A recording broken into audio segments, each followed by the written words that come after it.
And James asked a great question, which kind of leads us on to the next question I was going to Mhm. ask you, Yeah, which is obviously when we talk about any sort of technology, there's also the flip side of how it sort of changes and evolves human development.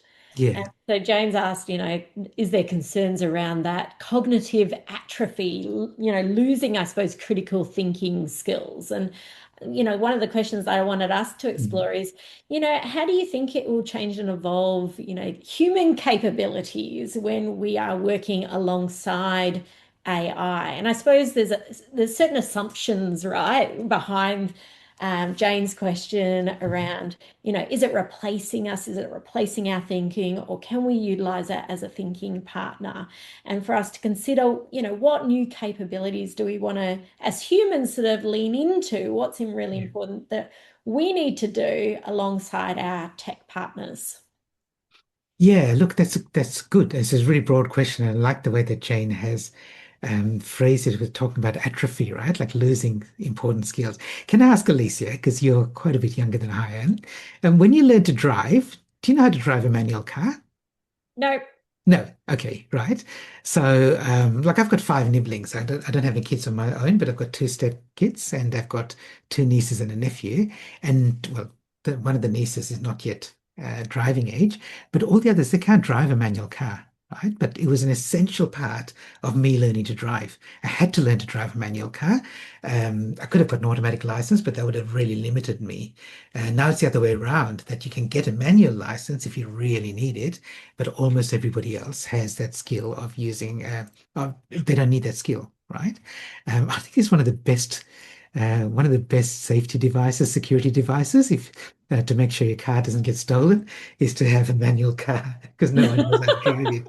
It limits the group of people who can steal it, right? So yeah, so like, is the skill of being able to use a manual clutch and gear stick, is that a valuable skill for the future? Well, I'm going, maybe not. Maybe not. Maybe we don't need it. Is the skill of being able to read a street directory to find your way to a destination, is that a really useful skill for the future? You go, well, maybe not. Is the skill of remembering phone numbers rather than just having them programmed in your phone, is that going to be useful? Well, yeah, maybe there's some key numbers that you want to memorize, like close family and so on, but maybe we don't need that skill anymore. So there are definitely some skills that are going to become irrelevant in the future and obsolete. Okay. Now, there'll always be these edge cases around that. Some people do need a manual license. Some people will need a street directory because they can't navigate because there's no mobile data or access. There will always be people who go like calligraphy. So I remember when I was younger, I learned calligraphy just because I thought loved the idea of it. I'm left-handed, so it's really hard. It doesn't quite work with the calligraphy pens. Um, is that a skill that AI can now create images with beautiful writing? Absolutely. But there are these edge cases where you do calligraphy because you love the art of it, you love the craft of it. So, yeah, there's some skills that are going to be less valuable to most of us. Okay. Now, I'm really interested in that Jane used the word atrophy, because I reckon, yes, some of our skills will atrophy, right? Although I found I drove a manual car a few months ago and I could drive fine. It's fine. That skill came back. But there's some people who'd never learned that skill. And I think that's maybe Jane's concern when she was asking that kind of mind reading for you, Jane, there. Um, so yeah, some skills are going to disappear.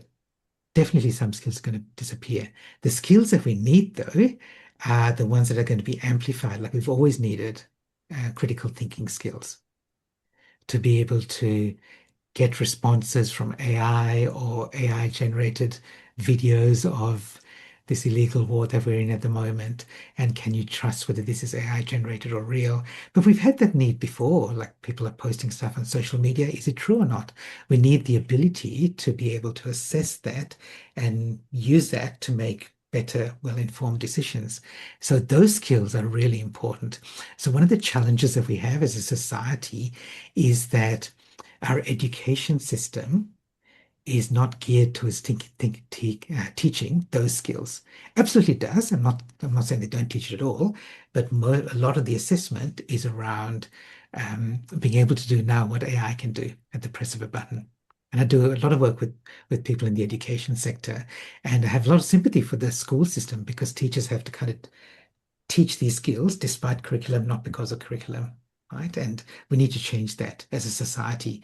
In terms of what you do in your professional role, if you have people who are very good at the technology and they know how to use ChatGPT or Copilot or Gemini or Claude, they're really good at that. But what they need is to be able to exercise good judgment with the response that they're getting.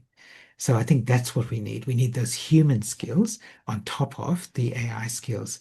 So yes, I think some skills are going to go away. Mm, So being able to write an essay, okay. And like my mum's a speech and drama teacher. She's in her late 80s now. She goes, I just love being able to write an essay, and there's nothing like reading a great essay. And she's absolutely right. But that's going to become more an edge skill that only a minority of people will need. And for most of us, like especially in a professional role, you don't need to be able to write an essay if AI can write it for you. mm. Okay, so some of the things that we think we need as skills are not necessary in the Yeah. future.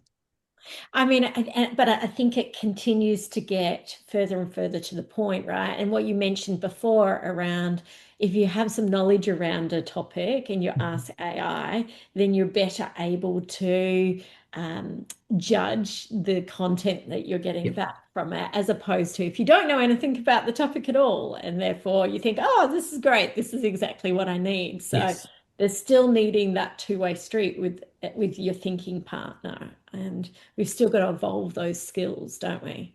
That's right. But that's I totally agree with you. And we've needed that for a long time.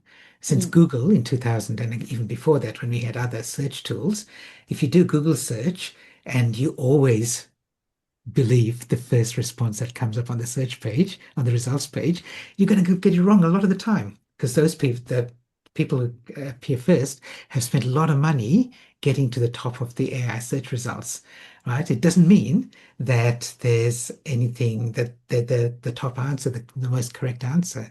And what does correct even mean? Everything's contextual.